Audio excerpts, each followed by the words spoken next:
Dulu itu dari Solo saya nungguin kamar mandi, Pak. Di Solo nungguin kamar mandi? Nungguin kamar mandi WC umum, kata orang sini mah gitu. Kamar mandi WC umum. Nah, tahun 2010 pindah ke sini, ke Pasar Borobudur sini ya.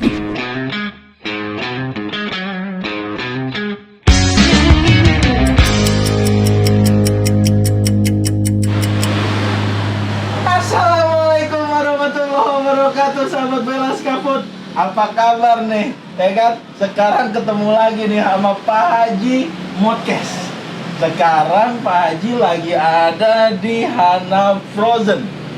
Tepatnya di Magelang, deket banget sebelahan sama Candi Borobudur. Tahu Candi Borobudur ya? Candi Borobudur yang ada di Mesir. Wah, salah. Itu mah piramid, ya. Nah, kalau yang di Borobudur adanya di Magelang, Yogyakarta, ya kan?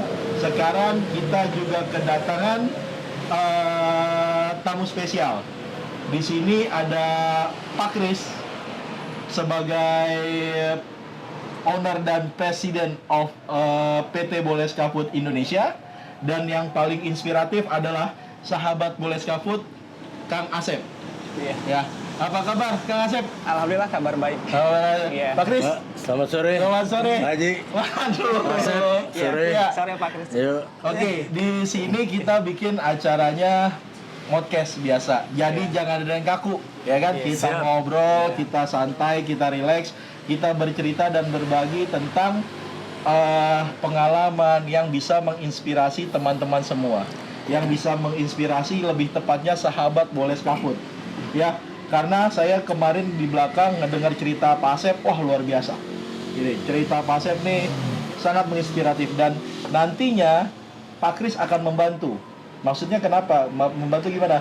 Pak Kris sebagai sosok yang sudah established di bidang bisnis. Bagi beliau ini lumayan ada usahanya, beberapa bisnis yang bagus dan berjalan. Nah, ini pengennya nanti yang Pak Kris sudah jalankan sekarang ini ditularkan nih ke kita semua sahabat Boles Kaput, ya Pak ya. Jadi sekarang kita langsung aja kita ngobrol-ngobrol. Gimana Pak Kris? Gimana nih bisa nyampe ke sini, ceritanya gimana nih Pak Kris? Kalau dari saya, permulaan memang ayah saya merupakan sosok yang banyak memberikan inspirasi kepada saya mengenai dunia bisnis, khususnya menjadi seorang pengusaha. Bagi saya yang penting adalah niatan yang bersih dan kerja cerdas, maupun suatu faith kepada yang kuasa untuk kita jalankan apa yang kita niatkan secara baik. Itu nomor satu bagi saya. Oke. Gitu Pak. Itu berarti faith sama yang kuasa dan dari orang tua juga ya Pak? Dari orang tua yang memberikan bimbingan. Oke. Ya. Kalau Kang Asep gimana nih Kang? Kang, boleh bercerita gak Kang? Kang Asep menjalankan bisnis ini gimana? Awal mula saya ketemu usaha ini tuh ya, ceritanya sih panjang ya. Saya Kita mau dengerin Kang. Iya. Dulu tuh saya nggak bercita-cita seperti ini dan nggak mimpi bakalan seperti ini ya. Dan ujung-ujung alhamdulillah saya sampai bisa seperti ini. Dulu itu saya usaha itu ya tahun berapa ya, dari awal keluar SMP, bahkan SMP pun saya ya meh-meh gak lulus gitu ya. Nggak lulus Ya SMP? tapi lulus, tapi ya mungkin kadang bolos, kadang enggak, soalnya terkendali biaya. Jadi gitu. mohon maaf Kang, Iya. Akang terakhir itu pendidikan SMP? Iya, cuma SMP basicnya. Sampai SMP aja? Iya, sampai SMP. Oke. Di usia 15 tahun saya udah merantau waktu itu, iya. Merantau langsung Langsung kemana ke dulu? daerah Solo kalau nggak salah. Solo dulu, Iya. abis dari Solo kemana? Dulu itu dari Solo saya nungguin kamar mandi, Pak. Di Solo nungguin kamar mandi? Nungguin kamar mandi WC umum, kata orang sini mah gitu. Kamar mandi WC umum. Nah, tahun 2010 pindah ke sini, ke Pasar Borobudur sini ya. Sama dengan profesi sama, yaitu nungguin kamar mandi gitu. Nah, nungguin kamar mandi? iya, awal cerita ketemu dunia prosen ini itu tahun 2014-2015 ya. Dulu orang Magelang sini ada yang buka gitu di usaha prosen ini. Tapi mungkin belum, ya kembali kan ke rezeki, kembali ke rezeki gitu. Mungkin belum rezekinya gitu. Saya tuh di pasar waktu pertama itu ya usaha itu, terus nah bersebelahan dengan dunia prosen, dengan usaha prosen itu ya. Saya di sini nungguin kamar mandi, ada usaha prosen itu. Tapi dulu tuh masih kurang booming apa gimana ya. Tapi ya mungkin sepi terus gitu. Akhirnya sampai di 1 orang, 2 orang, 3 orang gitu. Yang gonta-ganti tapi nggak jalan terus. Akhirnya terus saking sepinya dijual ke saya gitu. Dijual? Iya. Kalau boleh tahu berapa duit Kang dijual? Itu cuman saya kontrak tempatnya 2 juta kalau nggak salah itu. 2 juta? Wow. Iya. 2 juta itu isinya apa aja tuh? Sama ya freezer 2 kalau nggak salah. Freezer 2? Iya. Freezer 2 kecil apa gede? Kecil-kecil kayak. Kecil-kecil? Iya. Dulu itu sama kirimannya dari Aja. Waktu itu dikasih nomor kiriman distributor Aja waktu itu. Nah, habis dari itu kan ada istri saya tuh. Istri saya nungguin. Yang pertama sih awalnya nggak laku 1 bulan, 2 bulan. Istri saya sampai ngeluh, aduh mas, kok nggak laku terus ya? Gini. Tapi waktu itu mungkin juga udah rezeki apa gimana ya? Ada datang, mungkin dari tempat lain kosong, tempat saya ada. Tempat lain kosong, tempat saya ada. Nah dari situ awal mula titik baliknya gitu. Orang kesana kemari nggak ada, tempat saya ada. Dan akhirnya saya pun mulai nih mengikuti istilahnya apa sih trennya frozen gitu. Nah dari situ, habis itu momen yang paling istilahnya itu paling berkesan banget itu ketemu Pak Ikhwan waktu itu. Pak Ikhwan Setiawan sebagai owner Aza Frozen itu dia berkunjung ke Pasar Borobudur dan ketemu sama saya. Nah dari situ beliau sangat menginspirasi saya gitu, menerangkan usaha ini sangat bagus gitu. Dan akhirnya dia ngasih support, research. Nah dari situ saya mulai meningkat gitu, mulai istilahnya menggeluti usaha ini dan alhamdulillah bisa sebesar seperti ini. Ini kita ngobrol nih. Saya mau bertanya sama Pak Kris. Ini kalau di usaha itu ada yang bilang katanya Pak berdasarkan nasib dan nasab. Nasib itu ya kita memang berusaha sendiri. Yang nasab itu dari turunan. Nah, ada satu hal ya di situ ada kerja keras. Nah, menurut Bapak tuh kayak gimana? Mau apapun itu turunannya, kalau misalnya nggak kerja keras ya juga percuma juga, benar nggak tuh Pak? Betul. Ada etika atau gimana sih Pak sebenarnya Pak kalau misalnya usaha tuh biar lancar gitu? Kalau menurut saya pertama-tama kerja keras atau kerja cerdas itu adalah satu hal yang mutlak Pak. Terlepas dari profesi yang seseorang pilih, tapi kerja keras dan cerdas itu mutlak. Jadi kalau nasib itu bagi saya pertama ditentukan oleh kita sendiri. Oleh yang bersangkutan. Artinya bagi saya Tuhan atau faith yang saya katakan tadi, itu Tuhan akan mau membantu orang yang mau mengubah nasibnya. Yang mau menguak takdirnya, menjalankan apa yang dia tekadkan, impikan dengan kerja cerdas dan kerja keras tadi. Jadi itu hal standar, tapi untuk nasib mendarat kita harus pertama ingin merubah dulu. Kita bertekad kemauan dulu. Ya? Itu menurut saya keyakinan yang saya alami, Pak. Betul. Gitu loh. Kalau gitu benar gak Kang Asep apa yang diobrolin sama Pak Kris soal tekad ini untuk berubah menjadi lebih baik gitu? Betul sekali. Itu gimana cerita Fatnya Kang? Iya, dulu saya tuh pengen merubah nasib saya aja gitu dulu. Iya, berjuang dari Kenapa sedih banget Kang berubah? Iya sedih soalnya. Iya cerita itu sangat, ya bagi saya sangat mendalam sekali. Perjalanan yang sangat panjang bagi saya gitu. Ya dulu sih pengen makan enak aja istilahnya ya. Susah ya Kang ya? Iya, gitu. Ya gitu aja, cuma sekedar pengen makan enak gitu. Gitu doang sih. Makan enak yang menurut Akang tuh saat itu gimana sih Kang enaknya Kang? Ya kan dulu kan kita punya keluarga nih, punya anak, punya apa ya. Kadang anak nangis pengen beli apa, dulu nggak kebeli. Contohnya pengen beli ciki lah istilahnya. Ciki itu berapa? Ada yang itu kalau nggak salah paling 2.000 perak ya kan? Iya, ya kan paling itu paling sedih kalau kita sebagai orang tua ya punya anak nggak bisa ngasih jajan ke anaknya. Itu paling membekas sekali di hati orang tua gitu Pak. Ya saya juga seperti itu dulu itu. Wah gimana saya berjuang untuk ya setidak-tidaknya lah membahagiakan istri sama anak gitu aja lah gitu. Ya, kalau boleh tahu bisa dikasih sama sahabat boleh sekali gitu. Akang tuh sekarang anaknya berapa? Anak saya 2. Anak 2. Cowok cewek atau cewek semua? Oh cewek semua. Umur yang paling besar? Paling besar sekarang udah menginjak SMP kalau nggak salah. Kelas 1 ya, baru masuk SMP kelas 1. Nah, kalau yang kecil 2 tahun. Oh iya, 2 tahun ya berarti. Nah, saya balik lagi nanya sama Pak Kris nih, Pak. Saya berbicara soal tekad, nggak semua orang punya mental yang sama. Betul. Nggak semua orang punya faith yang sama. Gitu. Nah, sebenarnya seperti yang Bapak bilang, kalau kita tidak berusaha, itu juga nggak akan mungkin. Nah, kadang-kadang kan gini, Pak. Selama kita berjalan ya, nih sahabat Boleh Food, pasti sahabat Boleh Food juga pasti ngerasa ini. Kadang-kadang di dalam proses kayaknya pengen nyerah gitu, bener nggak? Gitu. Nah, saya mau bertanya sama Pak Kris dulu pertama, itu gimana Pak? Biar spiritnya itu tetap ada gitu Pak, kalau yang kayak gini. Kembali Pak dalam hal ini, menurut saya pun masih belajar dalam hal ini ya.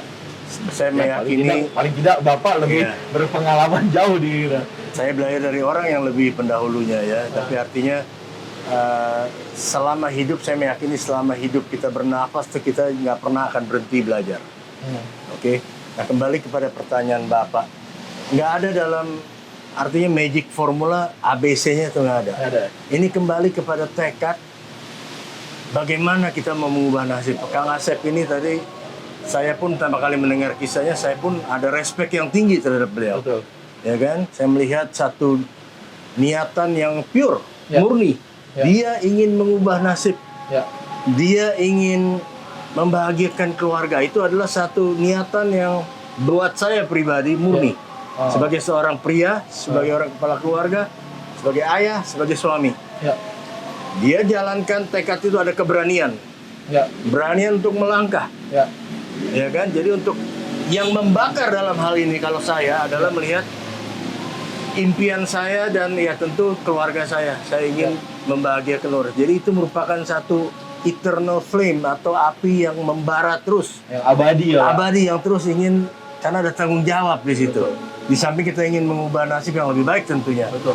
Jadi saya pikir Pak, respect saya juga kepada Pak Asep mendengar kisah itu tadi ya kan. Dan saya pun belajar dari beliau. Ya. Meskipun mungkin beliau lebih muda dari saya, usianya saya pun masih muda. Ya. Oh jauh. Mungkin Bapak Lebih muda jiwa. Namun saya melihat Pak Asep ini satu tekad yang luar biasa dan satu keberanian untuk mengambil langkah. Ya. Jadi terus saja Kang Asep, Ya, siap. kita ingin tumbuh bersama Bapak. Iya, siap. Oke. Iya, tentunya, Oke. Pak. Nah, tadi Kang Asep, Pak Kris udah bercerita soal tekad dan lain-lain. Kang, saya agak sedikit penasaran nih Kang, di hati Iya. Pak Haji ini kayaknya ada sesuatu yang masih disimpan nih sama Kang Asep soal ceritanya. Karena gini Kang, saya tuh mau tahu Kang, ini agak lucu ya Pak. Kita ada di tanah Jawa gitu ngomongnya teh Sunda gitu. Tapi ini hebat loh Pak. Orang Sunda jarang berhasil di tanah Jawa. Betul. Yang ada sebaliknya biasanya Betul. kayak gitu ya. Iya. Ini juga makanya saya juga agak tertarik dengan Kang Asep nih. Kang, jadi gini Kang. Yang saya mau tahu itu adalah Kang Asep tadi dibilang SMP sekolah sampai SMP gitu kan ya. Nah, saya tuh mau tahu sebenarnya masa kecil Kang Asep tuh kayak gimana sih Kang? Ya, masa kecil saya, ya waktu SD ya, sebelum SD pun ibu saya udah nggak ada.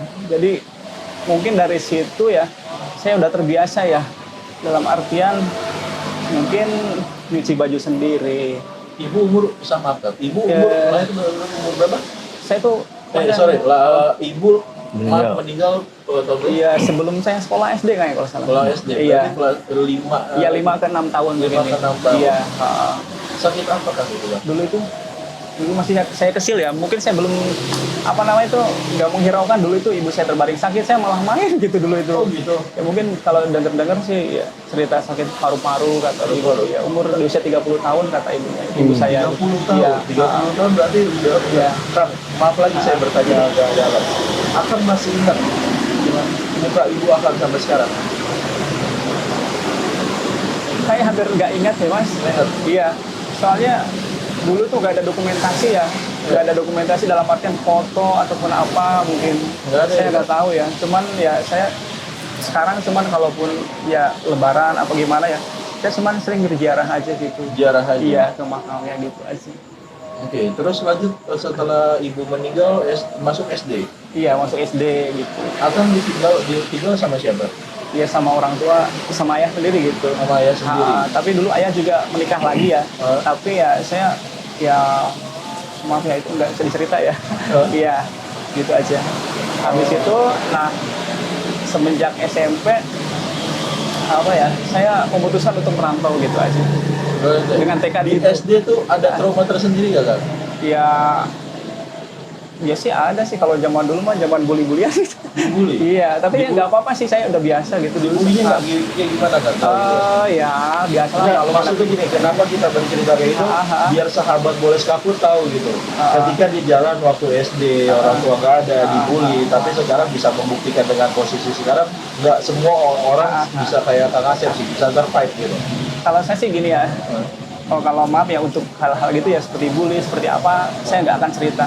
Biarlah mereka seperti itu tapi saya nggak gitu. Tapi itu untuk lebih mendorong saya lebih semangat gitu aja. Lebih semangat. Iya. Ada dibulinya tuh kayak dipukul gitu Bang? Enggak sih dipukul masih nggak ya. Tapi Cuma ya dikata-katain. ya seperti itulah. Mungkin ya sampai sekarang juga ada ya kayak gitu bully-bullyan ya. Tapi mudah-mudahan sekarang enggak gitu. Akhirnya tapi ke SMP ya SMP juga mungkin orang tua ya agak kurang gimana, mungkin agak kurang ya perekonomian agak sulit apa gimana ya. Semenjak keluar SMP saya pengen belajar usaha mandiri gitu aja. Itu ingat niat tuh yang kuat banget dulu awal tuh kuat banget dulu tuh. Soalnya ya mungkin ya terdorong batin juga ya mungkin pengen usaha deh, aku pengen usaha pokoknya gitu loh. Pak Kris, Yes. kalau menurut Pak Kris cerita Kang Asep ini kayak gimana Pak menurut Bapak? Menurut saya ini adalah sebuah cerita keberhasilan dari seseorang yang mempunyai tekad dan nurani yang bersih. Merupakan cerita klasik daripada serentetan orang yang pendahulu-pendahulu kita maupun orang yang sekarang masih eksis, yang ingin berhasil, ingin mengubah nasibnya dan mempunyai keberanian untuk mewujudkan mimpinya. Ini adalah Kang Asep. Oke, gini Kang, tadi kita bercerita tentang ceritanya Akang dibully dan macam-macam SD, mohon maaf ibu meninggal di umur 5 tahun. Saya ingin menanya lagi nih sama Pak Kris. Yes. Kalau ini berbicara tentang pengalaman hidup sih Pak, buat saya, I believe gitu ya, kalau misalnya cerita hidup Pak Kris juga ada sesuatu nih. Ada menurut Bapak ya nilai positif yang sama Pak Asep ini apa Pak? Kang Asep ini, dia ini. Nilai positif dalam arti Dalam arti nilai positif yang akhirnya, oh dia memang layak di posisi ini sekarang. oh. Gitu. Menurut Bapak itu apa Pak? Pertama saya melihat dari dia seseorang yang kembali tadi ingin mengubah nasib. Ya.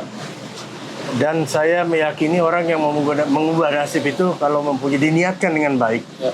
mau bekerja dengan baik, kerja dengan baik ya tidak menipu orang, tidak menzalimi orang, memperlakukan orang dengan baik, ya kan? Kalau itu diniatkan secara baik seperti yang beliau sudah lakukan dan beliau juga sampaikan tentu saya yakin dalam berdoanya, ya kan? Saya rasa itu dia layak mencapai titik di sini. Dalam bincang saya sebelumnya juga saya pernah sampaikan di mana saya rasa beliau pun mimpi juga tidak. Betul. Tapi beliau berani mengambil langkah pertama dan dia berani mewujudkan mimpi itu dan kerja keras dan keberanian itu dan niatan yang murni itu yang membuat Pak Asep ini menurut saya berhasil dan layak dapat pertolongan dan perkenanan Tuhan. Oke. Nih, balik lagi. Saya mau tanya lagi Kang Asep. Kang, di sini pasti sahabat Boles Kapur tuh bertanya-tanya. Ini si Kang Asep itu siapa sih, dia bilang gitu? Kenapa sampai diliput sama Pak Haji sampai Pak Kris bela-belain gitu ya datang ke sini ikut ada bikin satu bertanya sama Kang Asep, sharing lebih tepatnya. Sebenarnya gini Kang, kalau misalnya indikator sukses atau Akang ngerasa diri Akang ini sekarang tuh udah sukses belum sih Kang? Kalau bagi saya sih gini ya, kalau saya sih biasa aja ya. Biasa aja? Jadi maaf ya, bukan biasa dalam arti gini ya, saya tetap masih dalam semangat yang sama gitu Mas. Waktu semangatnya kayak gimana? Ya semangat sama itu ya dari dulu gitu, dan sekarang udah dikasih kepercayaan seperti ini ya, tetap harus semangat gitu aja bagi saya. Iya. Bahkan lebih-lebih harus lebih semangat harus gitu Mas. Lebih semangat iya. Lagi. Oke Kang, kalau boleh saya bertanya Punten, ini nggak usah menyebutkan nilai angkanya berapa gitu ya. Saya cuma mau tahu dalam saat toko sekarang ada berapa? Ada 2. Toko ada 2. Total downline pembakar ada berapa? Ya mungkin di kisaran 100-an ada sih gitu 100-an ya. lebih. Mungkin ada 150? Ya mungkin lah, soalnya saya jarang begitu gitu. Jarang itu, tapi banyak di atas 100-an. Nah, sama daerah Borobudur ya. Daerah Borobudur. Sama satu lagi yang saya mau bertanya Kang, omset sebulan tuh berapa sih Kang? Kira-kira aja ya di atas. Mungkin kalau sebulan ya di kisaran 4,5 ada sih Mas. 4,5 apa nih?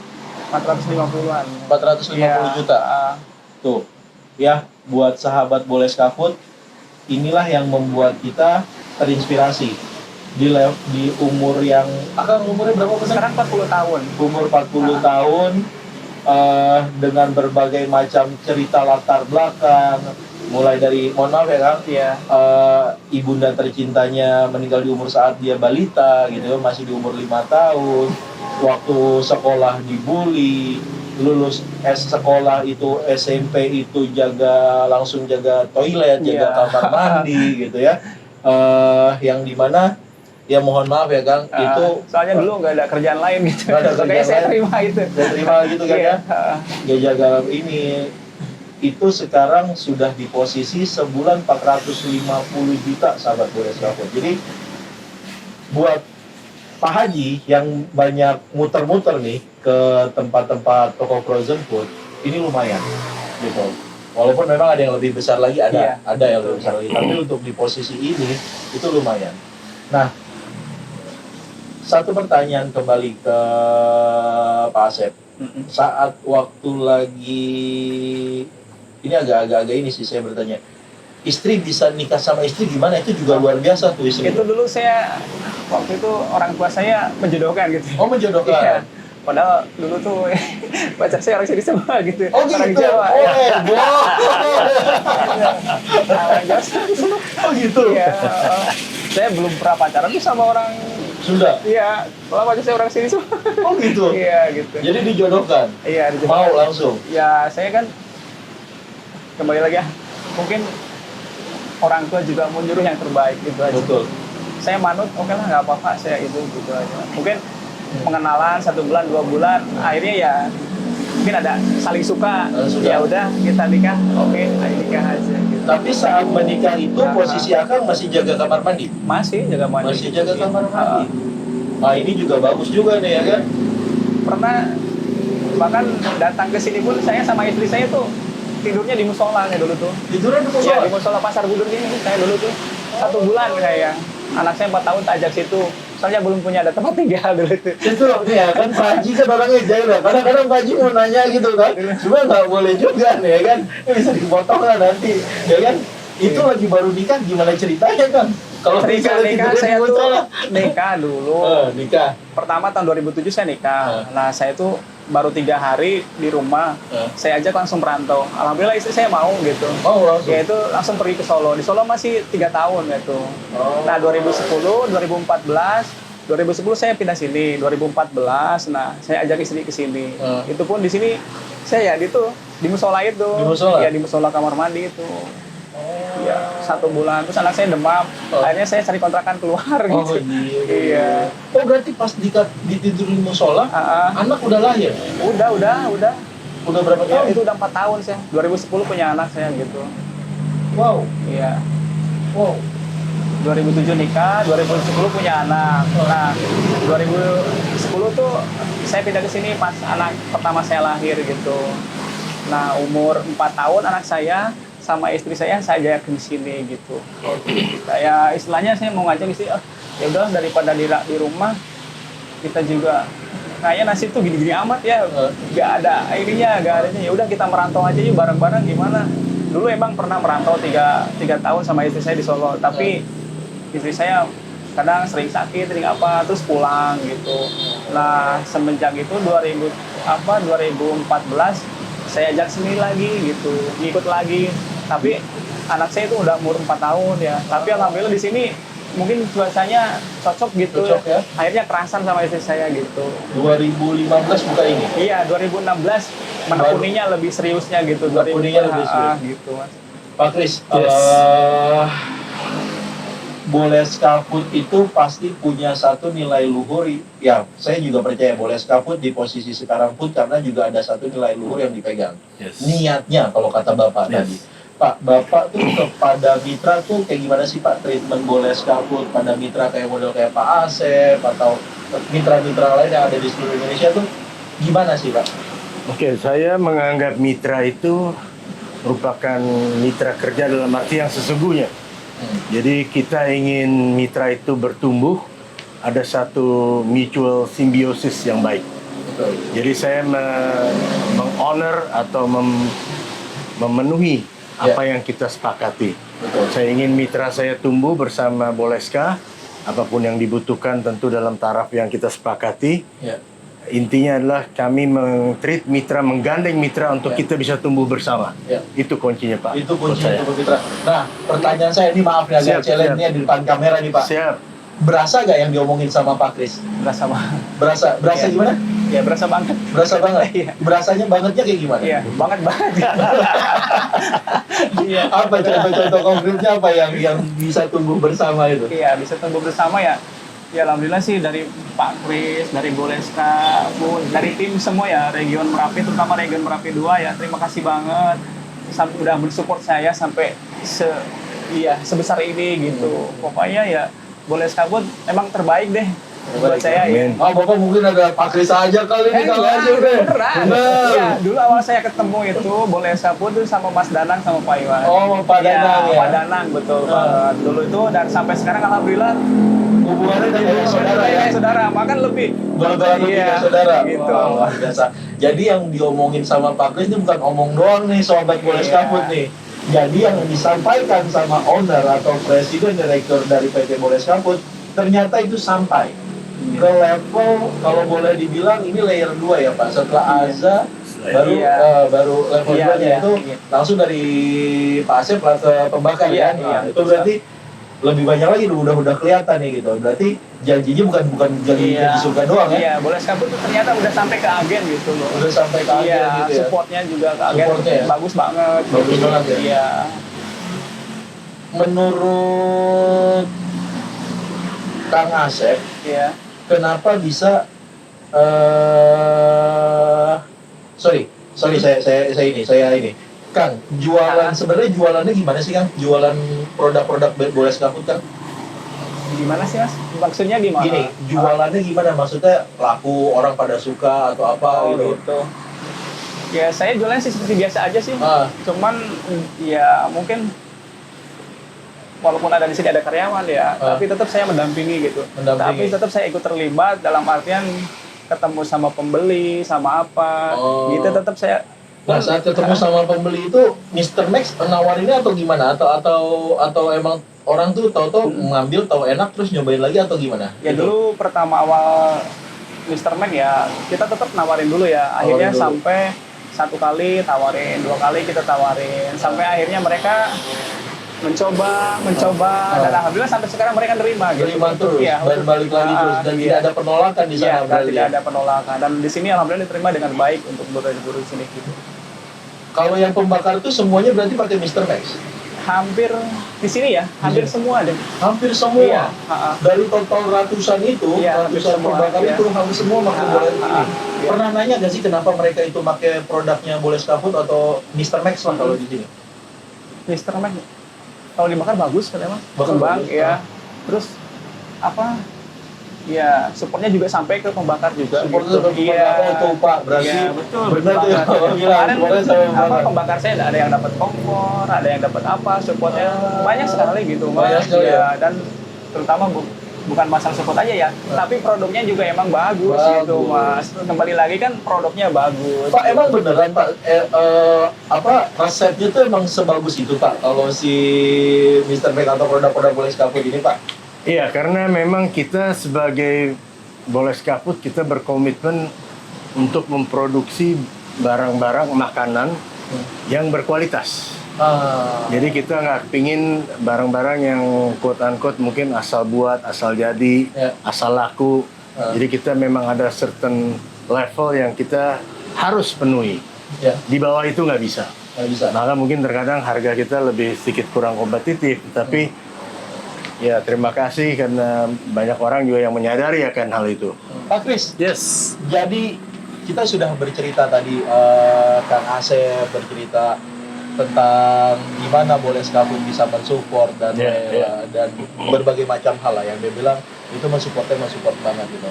Memang di sini ada peranan dari Pak Iwan ya, Pak Aza ya, bilang ya mudah-mudahan kita send regards juga, semoga Pak Iwan juga sehat-sehat terus karena biar bisa menyebarkan keberkahan buat kita semua. Buat Pak Kris, Pak, kalau saya boleh tahu sebenarnya apa sih yang Pak Kris lakukan sampai niatnya Bapak yang tadi dibilang itu sampai ke orang-orang ini Pak, orang-orang ke mitra-mitra Bapak? Saya benar-benar lakukan turun sampai ke bawah. Itu merupakan bentuk daripada komitmen saya selaku pimpinan di sini. Ya. Karena apa yang saya programkan, saya canangkan untuk mitra, apakah itu bentuk dari policy perusahaan, itu harus benar-benar saya make sure sampai kepada ke bawah atau kepada orang yang ditujukan. Itu merupakan bentuk dari komitmen kami. Oke. Ya. Oke. Kang, kalau menurut Kang Asep, boleh skaput tuh gimana? Boleh skaput, ya terus saya bagus dan barangnya juga bagus ya. Produk-produk yang dihasilkan juga bagus banget gitu. Bagus ini indikasinya apakah enak atau orang-orang laku terus belanjanya berulang kali gitu atau bolak-balik lagi gitu? Iya. Repetisi lah lebih tepatnya gitu. Terus nggak pindah ke yang lain atau gimana? Itu bagus tuh menurut Pak Asep tuh gimana? Iya bagus, semuanya itu yang dibilang tadi, yang Mas bilang ya. Itu jadi ketika orang lagi mau mencoba dan mereka akhirnya kembali beli kembali dan kembali beli lagi seperti itu Mas. Berarti puas Iya, lah ya, puas gitu. lah atas produk Boles Kaput itu. Iya. Nah, Kang Asep harapannya apa ke depan buat untuk Kang Asep bisa lebih lagi bertambah lagi dari sekarang? Iya, harapannya sih semoga kerjasama ini sama Boles Kaput ya semakin erat gitu. Semakin erat. Iya, semakin erat dan ya saling support aja gitu Mas. Iya, Support aja. iya gitu. Dari Pak Kris gimana Pak buat mitra khususnya kayak Pak Asep ini Pak? Buat saya sebagai pengusaha dan Boleska, saya berharap tentunya sama. Saya ingin membina relasi yang lebih dalam sama Pak Asep, juga kepada mitra saya Pak Iwan, di mana mungkin Pak Asep bernaung di bawah Pak Iwan, untuk kita memberikan support apa yang dibutuhkan dan kita mau tumbuh bareng, Pak. Iya betul sekali. Itu dari kami, dari saya. Oke. Itu Pak Andika. Siap, kalau gitu. Nggak berasa guys, ini kira-kira udah 20 menitan lebih nih kita ngobrol. Sebenarnya banyak yang mau kita obrolin, ya kan? Banyak yang mau kita bahas. Cuma memang waktu pula lah yang harus kita selesaikan, ya. Dan kebetulan Pak Haji di sini memohon maaf. Kenapa mohon maaf? Karena kalau nanti sahabat Boles Kaput pas lagi dengar podcastnya nih banyak suara motor nih atau suara mobil, ya karena kita lagi syuting di tokonya Hana Frozen gitu. Kita memang sifatnya kayak gitu, kita dadakan datang, kita ngobrol sama ini dengan keadaan yang natural mungkin, tidak ada yang diarahin harus apa gitu. Kang Asep juga tadi juga bingung di awal-awal kan, saya harus ngomong apa gitu ya. Ya justru saya kaget banget didatengin sama tim Boleska ya, terutama Pak Kris sendiri. Aduh, terima kasih ya udah datang ke sini Pak Kris. Sama-sama. Momen yang sangat istilah istimewa buat saya. Siap. Betul istimewa banget. Saya Terima juga kasih. sangat senang bisa hadir di sini. Ya sama-sama nih Pak. Sangat cerita kisah hidupnya sangat inspiratif. Inspiratif ya Pak. Mudah-mudahan sahabat Boles Kaput di rumah nih yang lagi nonton, nggak di rumah doang sih, kan bisa pakai handphone ya, maaf nih Pak. Jadi sahabat Boles Kaput yang menonton acara Pak Haji Podcast ini mudah-mudahan bertambah inspirasi. Kemarin itu kita sempat ngobrol sama Haji Abdillah yang punya RSB, Raja Wali Sosis Baso. Sekarang kita ngobrol lagi sama yang pemilik dari Hana Frozen. Mungkin nanti kita akan mencari cerita-cerita inspiratif dari mitra-mitranya Boles Kaput. Karena untuk apa? Selain kita bisa menyehatkan badan dengan makan sosis, misalnya seperti itu ya, seenggak-enggaknya kita dapat inspirasi sehat Pak. Gitu. Banyak support-support cerita-cerita yang bisa jadi pengalaman hidup nantinya. Ya mudah-mudahan sih yang pengalaman dari Kang Asep ini tidak kejadian di orang lain, tetapi seenggak-enggaknya orang ini Kang Asep udah ngasih berkah atau ngasih ilmu gitu loh. Gimana caranya bisa survive, bisa konsisten, menjaga pintu toilet, yang lebih kacau lagi adalah tidur di musola sebulan gitu kan. Wah, banyaklah ceritanya gitu. Dan semua dikejar dengan cuma satu niat, untuk hidup yang lebih baik dengan niat yang baik gitu. Jadi tanpa niat baik, usaha yang lebih baik akan susah kayaknya. Begitupun juga yang disampaikan kawan Kris. Oke? Siap. Kalau dari Pak Haji sekian edisi Pak Haji Podcast kali ini. Assalamualaikum warahmatullahi wabarakatuh. Ciao. Dadah.